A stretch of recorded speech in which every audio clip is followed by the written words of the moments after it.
Assalamu alaikum wa rahmatullahi wa barakatuh. Ndugu yangu ambaye unanifuatilia, nipo katika mwendelezo tu wa kuendelea kutazama kauli za ndugu zetu hawa wa Kenya ambao wao wanajaribu kuzungumza pasina fikra nzuri, lakini pia pasina mitazamo iliyokuwa mizuri baadhi yao, kwa sababu hapo pia ambao ni akili timamu wanazungumza vizuri kunako sakata na jambo ambalo limekwisha pita kwa masiku machache yaliyotangulia. Sasa mimi leo nataka pia twende tupite na tukajipitisha katika kutazama miongoni mwa vijana wengine ambao wanapatikana katika ardhi ya Kenya wakiendelea kusema pasina kuwa na mitazamo mizuri, pasina kuwa na fikra nzuri, lakini pia pasina kuwa na uadilifu katika utendaji au katika usemaji na katika uzungumzaji wao. Nataka tumsikize, afikisha baada hapo kuna kitu cha msingi sana nataka ukinoti na utakibaini katika hali iliyokuwa nzuri kabisa. Twende sambamba kisha utabaini yaliyokuwa makubwa zaidi.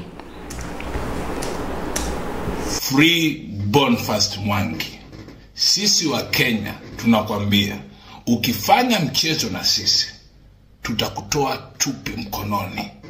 Sisi wa Kenya, angalia bunge lako vizuri. Bunge lako limejaa wanaume ambao ni wanawake.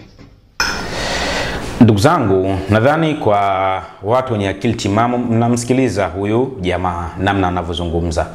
Labda ambacho nizungumze tu kwa niaba ya ndugu zetu ambao tunaokaa tunafikiri vizuri, lakini pia tunayoipenda sana na kuweka uzalendo mbele wa nchi yetu ya Tanzania. Nadhani naweza kubaini kitu kikubwa sana katika sala hili. Hawa ndugu zetu hawa wa Kenya, wao wanaamini na kufikiri kwamba kutukana au matusi ndio elimu yenyewe, kwa sababu wao wanajitamba na kujisifia kwamba wana elimu, kwamba wao wamesoma, ni wasomi. Lakini bahati mbaya sana ndio nchi pekee ambao nayoiona mimi kwamba wakijiita kuwa wao ni wasomi, lakini usomi wao wamewekeza zaidi katika matusi, katika kutukana, lakini pia katika utovu wa adabu katika hali za namna hii. Kwa sababu leo hii tazama hawa vijana kwamba Mheshimiwa Dr. Samia Suluhu Hassan, rais wetu wa Jamhuri ya Muungano wa Tanzania, sisi tuko nyuma yake na tunaendelea kumuombea kheri nyingi. Mwenyezi Mungu azidi kumuhifadhi na ampe afya iliyokuwa njema, aendelee kuiongoza nchi yetu katika hali ya amani na usalama wa hali ya juu mno biidhnillah subhanahu wa ta'ala. Ndugu zangu, Wakenya hawa wao wanaamini kwamba kutukana ndio kunawapa vaibu, yani panawapa hamasa. Mheshimiwa Dr. Samia Suluhu Hassan ni mzazi wetu sisi, ambaye tukitazama hata kijana huyu ni kijana ambaye anafaa kuwa ni mtoto wa Mheshimiwa rais wa Jamhuri ya Muungano wa Tanzania kwa umri wake, kwa namna alivyo. Lakini tazama, leo hii unaweza kubaini kwamba ukajifunza kitu kikubwa sana kunako hawa ndugu zetu wa Kenya. Leo anao uwezo wa kumtukana mzazi wake tusi la aina yoyote bila kujali kwa namna yoyote, na kaona safi tu.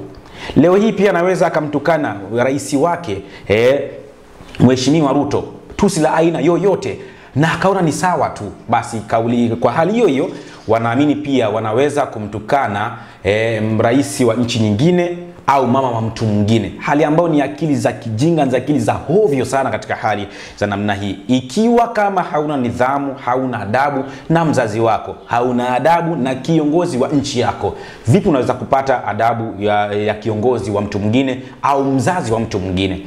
Hii jamani kitu cha hatari sana. Mimi ninachoweza kukiomba kwa ndugu zangu wa Tanzania wenzangu, wazalendo wenzangu tunaoipenda nchi yetu Tanzania, jambo la kwanza kabisa ni kupuuza kabisa watu wa staili hizi, kwa sababu kukiwapuuza tunasema kwamba jibu la mjinga ni kumkalia kimya. Wakati mwingine tunapaswa tukae kimya kwa ajili ya kuweza kuwapuuza, kwa sababu ni watu wapuuzi tu fulani ambao wanajaribu kusema ili mradi na wao waonekane katika mitandao, katika jamii, ili mradi hivyo. Lakini amini kwamba sisi wa Tanzania tumelelewa katika misingi ya adabu, nidhamu. Tunafahamu kwamba lau kama nitamtukana mzazi wa mwenzangu, basi ni sana mtukana mzazi wangu. Kwa hivyo sisi tumeelewa katika misingi hii, ndio maana haumpati Mtanzania ambaye ana akili iliyo salama akamtukana mzazi wa mwenzake. Lakini pia haumpati Mtanzania mwenye akili iliyokuwa nzuri akamtukana kiongozi wake, kwa sababu tumelelewa katika misingi mizuri, misingi ya adabu, nidhamu. Na naendelea pia kuwaomba ndugu zangu wa Tanzania ambao ni wenzangu, wazalendo wenzangu, tunaipenda nchi yetu, tudumishe sana nidhamu na adabu kwa wazazi wetu, kwa viongozi wetu, ili tuweze kuitengeneza Tanzania yetu katika hali ya amani na utulivu wa hali ya juu biidhnillah subhanahu wa ta'ala. Na kubwa zaidi, ni kuweza kuachana na watu wahuni wa staili hizi, kwa sababu wahuni hawa wao hawachagui cha kuzungumza, na muhuni anaweza kusema chochote kile. Sasa sisi tusiwabaike na maneno ya wahuni, tuwasikilize kisha tuwapuzilie mbali, kwa sababu ndiyo sifa ya mtu mwenye akili timamu. Huwa anatazama jambo kama halina athari naye analiacha, siku zinakwenda, maisha yanaweza kuendelea katika hali kwa zote. Tuendelee kumsikiliza hapa, utabaini kitu kikubwa ambacho ninachojaribu kuendelea kuzungumza nanyi Watanzania wenzangu, nanyi wazalendo wenzangu, nanyi tunaipenda nchi yetu ya Tanzania, lakini pia nanyi ambao ni wazalendo wa dhati kabisa, ambao tumesimama pamoja kuendelea kuijenga Tanzania yetu katika amani na utulivu, ili mradi tuweze kuishi katika hali iliyokuwa bora biidhnillah subhanahu wa ta'ala. Tuendelee kumsikiliza, utabaini kitu hapo mbele. Kina Mwijaku wanaume amemea matako kwa kweli. Sisi wa Kenya tunakwambia chochote kile kikimtokezea Boniface Mwangi, kumbuka ukienda Kongoya sokoni Mombasa kumejaa wa Tanzania. Ukienda Nairobi huko wanajaza mabasi wamekuwa kupaka manamba. Kumbuka uko na watoto wako huko Kenya. Free ndugu yetu, bila hivyo utakuja kuona kitu hujawahi kuona katika maisha yako. Maana tumekuona. Ndugu nadhani namsikia kijana huyu ambaye yeye ni Mkenya. Na niseme tu wazi, unajua mtu ukiwa na akili ndogo sana ya kufikiri, unaweza ukazungumza mambo ukafikiri unazungumza sawa sawa. Kwa nini nasema hivi? Nasema kwa sababu ifuatavyo. Anavyosema yeye kwamba Wakenya, Watanzania wapo pale Mombasa. Ni kweli Tanzania wapo. Watanzania wako Nairobi. Ni kweli wapo. Anasahau kwamba pia anaposema Watanzania wako Mombasa, wapo Nairobi, anasahau kama pia wapo Wakenya ambao wapo Tanzania, wapo Arusha, wapo Tanga, wapo Dar es Salaam na maeneo mengi katika nchi yetu wapo tu. Umeona? Anasahau kama kitu kwamba lau kama watalianzisha hilo, maana yake pia linatoa fursa pia kwa Watanzania pia na wao kuwadhibiti hawa ambao Wakenya wapo kwetu. Kwa hivyo ni vitu ambavyo tu ni mtu anazungumza kwa sababu hatumia akili nzuri, atumia akili salama. Ndio maana anasema kumbuka ni akili ya hovyo sana ambayo anajaribu kuizungumzia kunako sala hili. Kwa hiyo mimi niseme wazi tu kwamba ndugu zangu wa Tanzania, jambo la kwanza ni kuhakikisha tunashikamana na kuendelea kumuunga mkono rais wetu Dr. Samia Suluhu Hassan, kiongozi wetu huyu ambaye imara kabisa, na sisi tunamuamini na kumkubali kwa sababu ni yeye ndo sasa amelifanya taifa letu kuendelea kuwa na amani, utulivu, lakini pia linaendelea siku baada ya siku kiuchumi, lakini pia watu wanaendelea kuwa katika hali zilizokuwa nzuri kabisa. Mimi kwangu kongole kubwa kwake Dr. Samia Suluhu Hassan kwa kusimama imara, kwa kusimama msimamo madhubuti kabisa wa kuijenga Tanzania yetu. Nasi wananchi wako, nasi wazalendo wako, nasi wazalendo wa nchi yetu ya Tanzania, hatutakuangusha. Tuko pamoja nawe na hatutakubali kumruhusu mtu yoyote ambaye atakayecheza na amani yetu, atakayecheza na rais wetu, atakayecheza na viongozi wetu, kwamba tumuache yeye asemeseme tukana viongozi tu, sisi tukae kimya. Swala hilo halitawezekana. Tutakwenda nao jino kwa jino, neno kwa neno, lakini pia mguu kwa mguu, mpaka tuhakikishe wanaiacha Tanzania yetu salama, wanaiacha Tanzania kwa utulivu, wanaiacha Tanzania yetu katika hali iliyokuwa bora biidhnillah subhanahu. Na tunaamini kuwa Mwenyezi Mungu ataendelea kumpa hekima nyingi mheshimiwa rais wetu Dr. Samia Suluhu Hassan. Tunaamini pia Mwenyezi Mungu ataendelea kumpa afya njema rais wetu Dr. Samia Suluhu Hassan. Tunaamini pia nasi wa Tanzania kwa jumla wetu tupo nyuma yake kuhakikisha gurudumu la nchi yetu Tanzania, amani yetu inaendelea kudumu biidhnillah subhanahu wa ta'ala. Tuendelee kuwasikiliza hawa ndugu zetu, utabaini mambo makubwa ambayo huenda ndugu yangu Mtanzania hujapata kuyafahamu, utayafahamu kupitia hawa waliolianzisha, nasi tutawaacha. Tutakwenda nao jino kwa jino mpaka kieleweke biidhnillah subhanahu wa ta'ala. Kuona wewe wakali hao ndugu zako na watoto wako waliokosa akili. Ndugu zangu, unaweza ukajaribu kutafakari, kulinganisha. Je, aliyekosa akili ni yule mwenye nidhamu na adabu, au aliyekosa akili ni yule ambaye hana adabu na nidhamu ya kujua huyu ni nani kwa cheo gani, huyu ni mzazi wa nani kwa nafasi gani? Je, huyu ni mzazi wako kwa nafasi gani?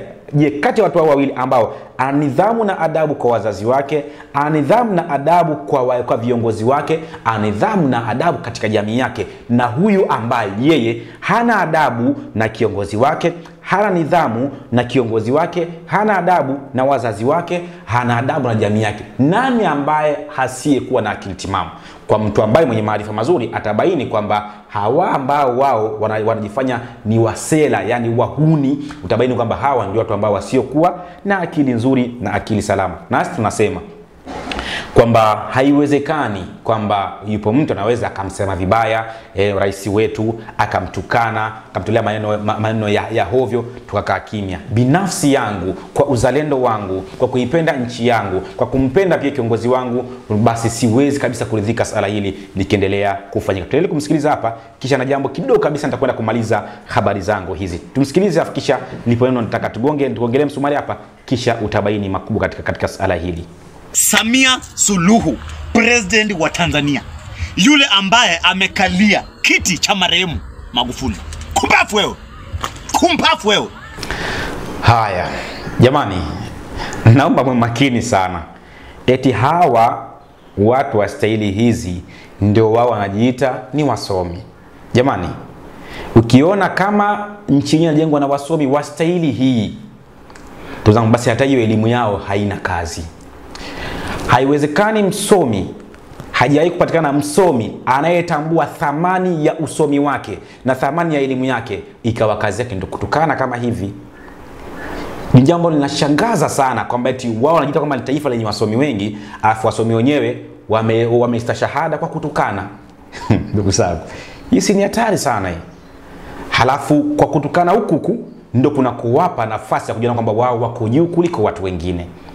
Ndugu zangu wa Tanzania, tuamke. Tunasema kwamba ukiwa na elimu ambayo haina faida na kwa mujibu wako wewe ni msomi, kwa kweli wewe unachekesha sana. Ndugu zangu, ukweli kabisa, ndugu zetu wa Kenya asilimia kubwa wao wamehitimu katika chuo cha matusi, lakini kwa bahati nzuri ambayo tunamshukuru Mwenyezi Mungu, Watanzania wamehitimu katika chuo cha adabu, Watanzania wamehitimu katika chuo cha nidhamu. Lakini pia Watanzania wamehitimu katika chuo cha amani. Kwa hivyo kwa yote haya sisi tunamshukuru sana Mwenyezi Mungu na kwa kutupa haya, kwa sababu haya ndio makubwa zaidi, na ndio maana Mtanzania hawezi kwa mahala ukasikia kuna vurugu, kuna tafrani na mfano wa haya. Tanzania ni mtu ambaye kwanza, jambo la kwanza analipenda zaidi kwanza ni amani na utulivu, lakini pia baadhi ya kutukana si mpango wake sana. Kwa hivyo ndugu zetu hao wamehitimu katika chuo cha matusi, wanaendelea kutukana, lakini tunachokisema ni kwamba wamezoea kutukana, wamtukane wazazi wao, watukane viongozi wao. Lakini viongozi wetu sisi, hayupo mara kutukana viongozi wetu, tutamkalia kimya, swala ambalo halitawezekana, kwa sababu kuipenda nchi yako ni sehemu ya imani. Kwa imani yangu mimi naipenda nchi yangu na ninawapenda viongozi wangu. Kwa yote haya siwezi kabisa kuridhika kuona kwamba yupo mtu ambaye anaweza kuwashambulia viongozi wangu kakaa kimya, swala ambalo haliwezekani. Twende hapa nikamalizie. Kuna kitu cha muhimu sana, cha msingi sana unaweza kukipata hapa. Wewe eti sasa umefika mahali wewe unasema hata kuna Mkenya kukanyaga Tanzania. Mmesahau wa Tanzania wenyewe hapa wanauza kahawa Viwete. Wengine ni viwete wanaomba. Nyinyi watu wa Tanzania, mama yangu Samia Suluhu, umesahau Mtizedi mwenye tunajua mwimbaji mkubwa kama Diamond Platnumz, yeye ameenda Marekani, ametolea ubikira huko na Pididi. Mmesahau hiyo? Alafu mnatuita sisi ni wajinga, ati tumeharibu inji yetu, tunakimbilia hiyo. Ni inji sasa. Tanzania ni inji yenye unaweza tajia watu. Samia Suluhu, wewe Na uko kwa ndoa ya tatu. Wewe na uko kwa ndoa ya tatu. Nani ajui? Sisi si wajinga. Kiti cha marehemu, wacha tuone kura ikipigwa, tuone vile ambavyo wameanza kushikashika hapa wapinzani wako. Jamani, na hapa kuna kitu cha msingi sana. Tazama huyu kijana alivyo na akili za ajabu sana, na namna ambavyo anavyojaribu kuzungumza. Ni kwamba ndugu zangu, yeye anajaribu kuonesha kwamba wanakadirishana maneno, wanalishana maneno.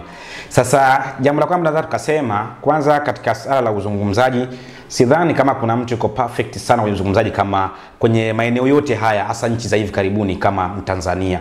Akiamua kuspicha na spichi kama inavyotakiwa, na spichi vizuri mno. Sasa basi, kijana huyu Mkenya anasema kwamba yeye kakalia kiti baada ya kufa marehemu Dr. John Pombe Magufuli. Ni kweli, lakini wakati huo anasahau kama wakati Magufuli akiomba kura alizunguka na rais wetu Dr. Samia Suluhu Hassan kuomba, na ndio maana kama rais akapita. Maana yake waliomchagua Magufuli ndio wale waliomchagua Dr. Samia Suluhu Hassan. Ni swala la muda tu kwamba kwa kuweza kwamba kusema eti kakalia kiti ambacho hakuchaguliwa, sio kweli. Alichaguliwa, ndio maana kama makamu wa rais, na baada ya kwa makamu wa rais kwa shani yake Mwenyezi Mungu kampitisha kuwa rais. Kwa hivyo kutokana na hali za namna hii tunapata kuona wazi kwamba kwa manisala ambayo ni la muda tu, Mwenyezi Mungu alimchagua na kaisha kuwa, nasi tunasimama naye imara kuhakikisha nchi yetu inakuwa katika hali iliyokuwa nzuri kabisa. Mimi nitoe tu angalizo ndugu zangu wa Tanzania, na wito wangu kwenu ni kwamba wao wanazungumza kunako rais wetu. Sisi hatuna wajibu wote wa kupambana nao kuhusiana na nchi yao, isipokuwa sisi tuna wajibu mkubwa sana wa kuendelea kuilinda nchi yetu, kuendelea kuwalinda viongozi wetu, kuendelea kushikamana nao viongozi wetu, kuhakikisha kwamba hakuna yote ambaye anaweza kuchafua viongozi wetu tukaridhika nao, kuhakikisha kwamba hakuna yote ambaye anaweza kuichafua Tanzania yetu tukaikalia kimya, kuhakikisha kwamba sote kwa ujumla wetu Tanzania ambao tunaipenda nchi yetu, tuna uzalendo na nchi yetu, lakini pia tunaipenda amani yetu, tunaupenda pia utulivu wetu, kuona kwamba yupo ambaye anaweza kuletea shida katika nchi yetu, kutuletea machafuko tukaridhika naye, swala ambalo halitawezekana. Hivyo wito wangu kwa pamoja wa Tanzania ambao tunaipenda nchi yetu, ambao ni wazalendo wa nchi yetu, tuungane pamoja kuendelea kumuombea ndugu yetu Mheshimiwa Dr. Samia Suluhu Hassan, rais wetu wa Jamhuri ya Muungano wa Tanzania, ili aendelee kusimama imara, aendelee kuitazama kuilinda vizuri imara Tanzania yetu, lakini pia vyombo vya usalama pia na venyewe tunavyoombea kwamba Mwenyezi Mungu azidi kuviimarisha, waendelee kutazama amani na usalama wa nchi yetu katika hali iliyokuwa nzuri kabisa. Pale popote panapoonyesha kwamba kuna ishara mbaya, basi vyombo vyetu viweze kuwa vya mwanzo kuweza kulibaini hili jambo, ili kuweza kuifanya Tanzania yetu kuwa tulivu, kuwa na amani, lakini pia kuwa ni Tanzania yenye kuvutia zaidi katika ulimwengu. Na mimi naamini kwamba nchi yetu tunaipenda sana na tunaikubali na tunawakubali viongozi wetu. Na mimi niseme wazi tu kwa nafsi yangu, nasema mitano tena kwa Dr. Samia Suluhu Hassan, kwa kuwa amefanya kazi kubwa, nasi pia tuko nyuma yako kwa dua, tutakuombea dua usiku na mchana. Mwenyezi Mungu akupe afya njema, lakini pia akuendeleze kukudumisha katika nchi yetu hii, ili uendelee kutuongoza vyema katika amani, utulivu, lakini pia na hali iliyokuwa bora biidhnillah subhanahu wa ta'ala. Kwangu mimi, saluti kwako mama. Assalamu alaikum wa rahmatullahi wa barakatuh.